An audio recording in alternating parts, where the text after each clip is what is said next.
नमस्कार। Top Gallant academy में आपका स्वागत है। एमपीपीएससी सीएससी प्रीलिम्स 2025 को टारगेट करके हमारे यूट्यूब चैनल पर फ्री क्रैश कोर्स चलाया जा रहा है। इस कोर्स के माध्यम से आपके 80 प्लस प्रश्नों की तैयारी को आसान किया जाएगा। तो एमपीपीएससी प्री 2025 की संपूर्ण तैयारी के लिए आप हमारे यूट्यूब चैनल के साथ जुड़े रहिए। इसके अलावा हमारे टेलीग्राम चैनल पर आपको daily current affair, static GK, MP GK, MCQ का फ्री कंटेंट प्रोवाइड कराया जाता है। तो फ्री कंटेंट का लाभ उठाने के लिए आप हमारे टेलीग्राम चैनल के साथ जरूर जुड़िए, जिसकी लिंक आपको इस वीडियो की डिस्क्रिप्शन में मिल जाएगी। एमपीपीएससी से संबंधित अपडेट इन्फॉर्मेशन के लिए आप हमारे सभी डिजिटल प्लेटफॉर्म के साथ जरूर जुड़िए। इन सभी प्लेटफॉर्म की लिंक आपको इस वीडियो की डिस्क्रिप्शन में मिल जाएगी। इसके अलावा अगर आप एमपीपीएससी से संबंधित गाइडेंस चाहते हैं तो आप दिए गए नंबर पर कॉल कर सकते हैं। एमपीपीएससी सीएससी प्रीलिम्स 2025 में 80% प्लस नंबर लाने के लिए हमारे चैनल पर अधिक से अधिक प्रश्नों की प्रैक्टिस करवाई जा रही है।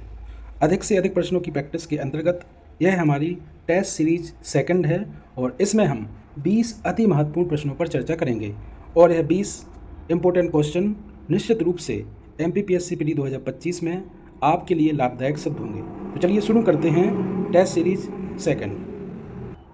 पहला प्रश्न है 1024 किलोबाइट बराबर होता है। ऑप्शन है 1 मेगाबाइट, 1 गीगाबाइट, 1024 बाइट या 8 बिट।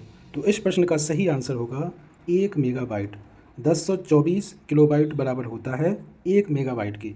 वहीं अगर बात की जाए 1 गीगाबाइट की तो 1 गीगाबाइट बराबर होता है 1024 MB और 1024 बाइट बराबर होता है 1 KB और 8 बिट बराबर होता है 1 बाइट। तो यह आपको याद करना है, एमपीपीएससी में बार बार पूछा जाता है। अगला प्रश्न है निम्न में से कौन एक वेब ब्राउज़र है। ऑप्शन है सफारी, फेसबुक, फ्लिपकार्ट या गूगल।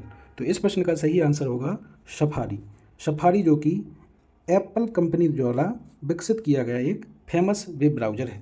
वहीं आप सभी को पता होगा कि फेसबुक एक फेमस सोशल नेटवर्किंग साइट है, वहीं फ्लिपकार्ट एक ई-कॉमर्स वेबसाइट है और गूगल एक फेमस सर्च इंजन है।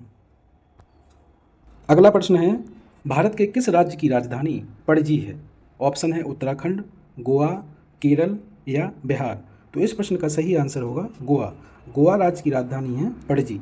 वहीं अगर बात की जाए उत्तराखंड की तो उत्तराखंड जो राज्य है उसकी राजधानी है क्या, देहरादून। केरल की राजधानी होगी तिरुवनंतपुरम और बिहार की राजधानी क्या होगी, यह आप लोग कमेंट करके बताइए। अगला प्रश्न है मध्य प्रदेश की सबसे ऊंची चोटी धूपगढ़ स्थित है। ऑप्शन है कैमूर पहाड़ियों में, राजपीपला पहाड़ियों में, महादेव पहाड़ियों में या मेकल पहाड़ियों में। तो इस प्रश्न का सही आंसर होगा महादेव पहाड़ियों में। महादेव पहाड़ियाँ जो कि सतपुड़ा पर्वत श्रृंखला के अंतर्गत मिलेंगी। और आपको बता दूं कि जो मध्य प्रदेश की सबसे ऊंची चोटी धूपगढ़ है, इसकी ऊंचाई 1350 मीटर है और यह आपको मध्य प्रदेश के नर्मदापुरम जिले में पचमढ़ी के समीप आपको मिलेगी। अगला प्रश्न है भारतीय संविधान की प्रस्तावना में कितनी बार संशोधन किया गया है। ऑप्शन है 1 बार, 3 बार, 5 बार या कभी नहीं। तो इस प्रश्न का सही आंसर है 1 बार। भारतीय संविधान की प्रस्तावना में अभी तक केवल 1 बार संशोधन किया गया है और यह किया गया था 42वें संविधान संशोधन द्वारा, जो कि 1976 में हुआ था। और इस संशोधन द्वारा प्रस्तावना में 3 नए शब्द जोड़े गए थे। 3 जो नए शब्द थे वह थे, एक था समाजवादी, दूसरा था पंथ निरपेक्ष और तीसरा था अखंडता। अगला प्रश्न है बलवंत राय मेहता समिति ने किस प्रकार की पंचायती राज व्यवस्था की अनुशंसा की थी। ऑप्शन है 1 स्तरीय, 2 स्तरीय, त्रिस्तरीय या चतुर्थ स्तरीय। तो इस प्रश्न का सही आंसर होगा त्रिस्तरीय। बलवंत राय मेहता समिति जो कि 1957 में गठित की गई थी और इसके द्वारा त्रिस्तरीय पंचायती राज व्यवस्था की अनुशंसा की गई थी। 3 स्तर थे, एक था गांव, दूसरा था विकास खंड और तीसरा था जिला। अगला प्रश्न है क्रिकेट का मक्का किस मैदान को कहा जाता है। ऑप्शन है Green Park, Lord's, Eden Garden या गाबा मैदान। तो इस प्रश्न का सही आंसर होगा लॉर्ड्स। लॉर्ड्स के मैदान को क्रिकेट का मक्का कहा जाता है और यह मैदान आपको मिलेगा कहाँ पे, लंदन में।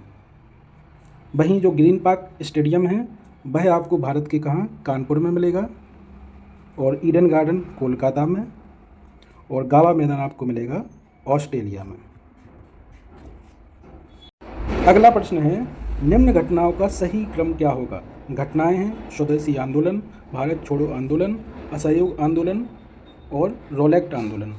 तो इस प्रश्न का सही आंसर होगा ऑप्शन नंबर 3। आपको बता दूं कि स्वदेशी आंदोलन हुआ था कब? 1905 में, रोलेक्ट 1919, असहयोग 1920 और भारत छोड़ो आंदोलन 1942। तो इस क्रम के अनुसार सही आंसर होगा आपका ऑप्शन 3। अगला प्रश्न है, निम्न में से कौन सा एक ऊर्जा का नवीकरणीय स्रोत है? ऑप्शन है कोयला, पेट्रोल, पवन ऊर्जा और नाभिकीय ऊर्जा। तो इस प्रश्न का सही आंसर होगा पवन ऊर्जा। पवन ऊर्जा एक ऊर्जा का नवीकरणीय स्रोत है। बाकी कोयला, पेट्रोल, नाभिकीय ऊर्जा ऊर्जा के अनवीकरणीय स्रोत हैं। ऊर्जा के नवीकरणीय स्रोत वे होते हैं जिनका हम बार बार उत्पादन कर सकते हैं एवं जो भविष्य में कभी खत्म नहीं होंगे। अगला प्रश्न है, नीति आयोग का अध्यक्ष कौन होता है? ऑप्शन है राष्ट्रपति, प्रधानमंत्री, वित्त मंत्री या गृह मंत्री। तो इस प्रश्न का सही आंसर होगा प्रधानमंत्री।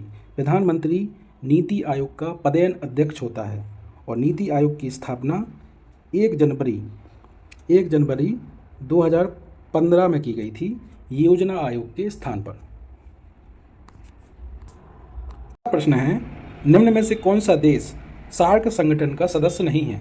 ऑप्शन है बांग्लादेश, नेपाल, म्यांमार या मालदीव।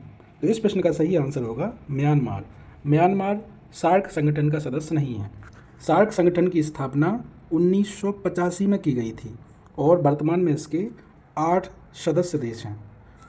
पहला है अफगानिस्तान, इसके बाद बांग्लादेश, भूटान, भारत, नेपाल, पाकिस्तान, मालदीव और श्रीलंका।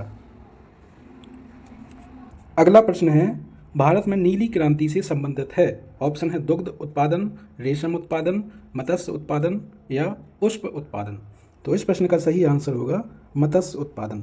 नीली क्रांति मत्स्य उत्पादन से संबंधित है।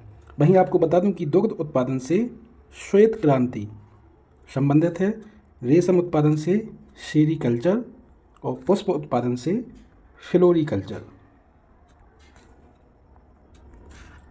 अगला प्रश्न है, भारत और चीन के बीच निम्न में से कौन सी सीमा रेखा है? ऑप्शन है रेड क्लिफ, मैकमोहन, डूरंड या लाइन ऑफ कंट्रोल। तो इस प्रश्न का सही आंसर होगा मैकमोहन। भारत और चीन के बीच मैकमोहन सीमा रेखा पाई जाती है। वहीं अगर बात करें रेड क्लिफ की तो यह है भारत और पाकिस्तान के बीच में है। वहीं डूरंड पाकिस्तान और अफगानिस्तान के बीच में है और लाइन ऑफ कंट्रोल भारत और पाकिस्तान के बीच में है।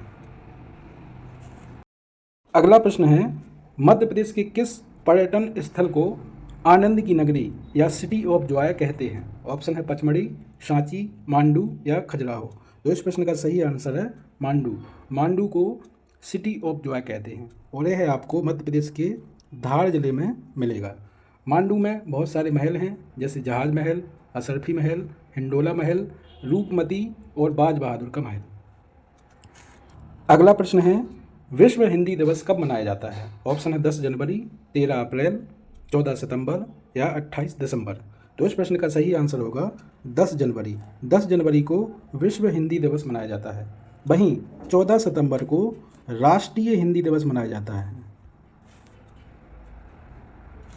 अगला प्रश्न है, निम्न में से कौन मध्य प्रदेश का मुख्यमंत्री नहीं रहा है?